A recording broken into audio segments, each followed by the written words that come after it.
La segunda carta de Pablo a los Corintios. Aunque se llama Segunda de Corintios en nuestras Biblias, hay muchas pistas en esta carta de que esta no es la segunda carta que Pablo escribió a la iglesia en la antigua Corinto. Pablo inició esta comunidad de Jesús en Corinto en uno de sus viajes misioneros hacía ya un tiempo. Puedes leer la historia en el libro de Hechos capítulo 18. Y después de continuar con su camino, Pablo recibió un reporte de que las cosas no estaban bien en esa iglesia. Así que él escribió la carta que conocemos como Primera de Corintios para corregir estos problemas, y parece que muchos en la iglesia rechazaron la enseñanza de Pablo en esa carta y se rebelaron contra su autoridad. De manera que en esta carta aprendemos que Pablo había dado seguimiento a este asunto en persona, con lo que él llama una visita dolorosa, y después de esta envió una carta que nos dice fue escrita con angustia y lágrimas. Entonces, después de todas estas medidas, la mayoría de los corintios, no todos, se dieron cuenta de su arrogancia y le pidieron perdón a Pablo. Querían reconciliarse. Así que Pablo escribió esta carta para confirmarles su amor y compromiso. La carta fue diseñada con 3 secciones principales, cada una tratando un tema distinto. De manera que Pablo primero aborda su reconciliación con los corintios.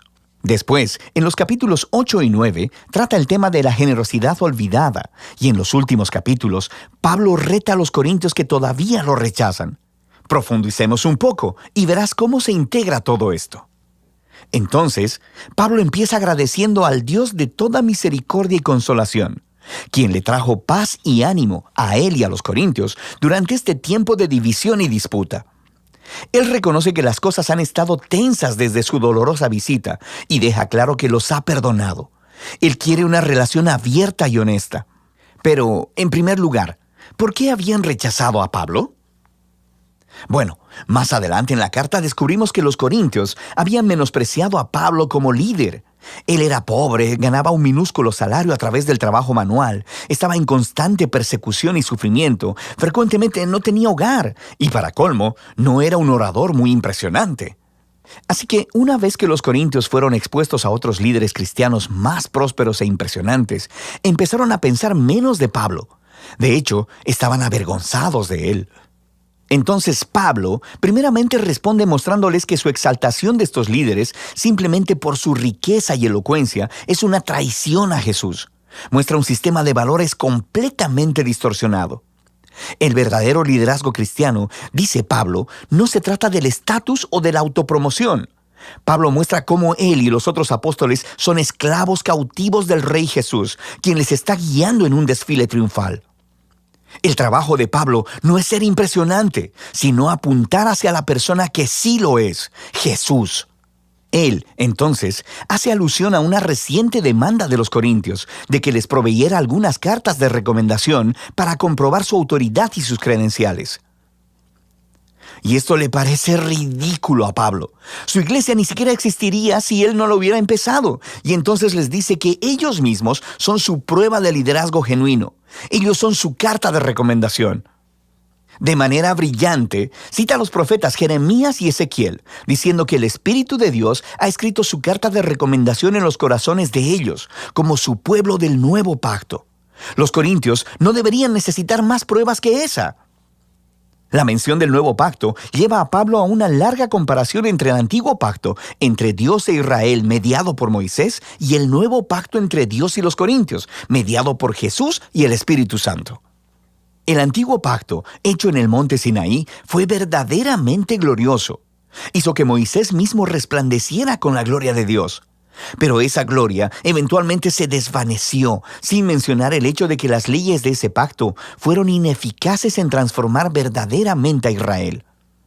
Pero el nuevo pacto, en comparación, es todavía más glorioso, porque el Jesús resucitado es la mismísima gloria de Dios y vive para siempre, y es su Espíritu el que ahora está transformando a su pueblo para ser más fiel, como Jesús mismo. Ahora, todo esto suena genial. Quiero decir, ¿quién no querría participar de la gloria de Dios mismo? Pero Pablo continúa mostrándoles cómo la paradoja de la cruz pone al revés las ideas de los corintios sobre la gloria y el éxito. Después de todo, la exaltación gloriosa de Jesús como Rey tuvo lugar a través de su sufrimiento, ejecución y muerte. En la cruz, Jesús reveló la salvación de Dios. Murió por los pecados del mundo para reconciliar a las personas con Dios. Pero la cruz hace todavía más. Revela el carácter de Dios. Él es un ser de completa autoentrega y de amor sacrificial, quien busca el bienestar de los otros. La cruz también revela una nueva manera de vivir, una con forma de cruz. Y la meta de Pablo es que su vida y ministerio imiten la cruz. Así que aunque su carrera apostólica ha estado marcada por la humildad, el sufrimiento y la pobreza, todo fue para servir a los corintios. Cuando ellos desaprueban la pobreza y el sufrimiento de Pablo, también desaprueban a Jesús. La manera de vivir y de liderar de Pablo es en realidad la prueba de que él representa auténticamente al Jesús crucificado y resucitado. Pablo realmente quiere reconciliarse con los corintios, pero no va a permitir que esto se realice hasta que ellos hayan sido transformados y abracen esta paradoja de cabeza de la cruz. Después de esta apelación apasionada, Pablo continúa tratando el tema de la generosidad olvidada. Los cristianos judíos en Jerusalén habían caído en la pobreza a causa de una hambruna, y Pablo estaba reuniendo dinero para ellos de entre las nuevas iglesias que había fundado, formadas principalmente por no judíos. Todos enviaron un regalo de consuelo como símbolo de su unidad en Jesús el Mesías. Y así, muchas de sus iglesias estaban muy contentas de dar, pero los corintios, en medio de todo este conflicto con Pablo, no habían ahorrado para dicho regalo. Y para Pablo, esto no se trata solo de dinero. Es otro signo de que los corintios no han sido transformados por el Evangelio de Jesús, que es en su centro una historia de generosidad. Pablo dice, ustedes conocen la gracia de nuestro Señor Jesucristo, que siendo rico, sin embargo, por amor a ustedes, se hizo pobre, para que por medio de su pobreza ustedes llegaran a ser ricos. Él les está contando la historia del Evangelio a través de metáforas financieras. Jesús entregó su glorioso honor o riqueza y se humilló para morir como un esclavo pobre, para que otras personas que eran pobres por el pecado y la muerte pudieran ser exaltadas y convertirse en ricas a través de la riqueza de la gracia de Dios. Ser cristiano es dejar que esta historia eche raíces en tu mente y tu corazón, transformándote en alguien que es más generoso, más dispuesto a compartir su vida y sus recursos para ayudar a otros. En la sección final de la carta, Pablo se enfoca en una fuente principal de su conflicto con los corintios. Ese grupo de líderes impresionantes a quienes él sarcásticamente llama superapóstoles. Ellos llegaron a Corinto promocionándose a ellos mismos y hablando mal de Pablo, diciendo que era un líder pobre y sin éxito. Arriesgándose a sonar como si se autopromocionara, Pablo les dice, ¿estos tipos quieren realmente comparar credenciales? Él podría sobrepasarles a todos ellos. ¿Son judíos expertos en la Biblia? Bueno, también Pablo. Él era también un fariseo. Se había memorizado toda la Biblia. ¿Quieren hablar de su conocimiento superior acerca de Jesús? Pablo ha visto y ha estado con Jesús resucitado. Incluso ha tenido visiones del trono celestial de Jesús. Pero lo más importante, Pablo ha dedicado su vida entera a la misión de Jesús. Ha sacrificado su comodidad y su estabilidad y nunca le pidió dinero a los corintios. A diferencia de los superapóstoles, quienes cobraban mucho, pero Pablo se ganaba su propio salario. Pablo dice que se niega a presumir de estos logros, porque estas no son cosas realmente importantes para el cristiano. En lugar de eso, él presumirá de lo imperfecto y débil que es, porque es en esas insuficiencias que él descubre el amor y la misericordia de Jesús. O como Jesús una vez le dijo a Pablo, mi gracia es suficiente para ti, mi poder se perfecciona en la debilidad.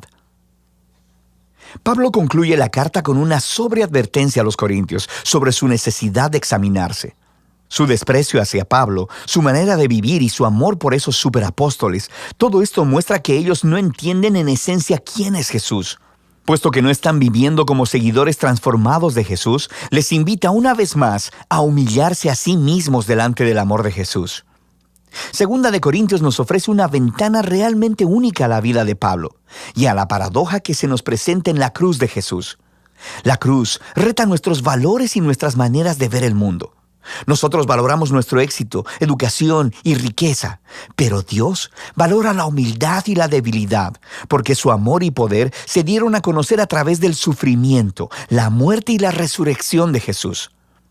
La cruz también desata el poder transformador y la presencia del Espíritu para empoderar a los seguidores de Jesús para que tomen su manera cruciforme de vivir y la hagan suya. Y de eso se trata 2 de Corintios.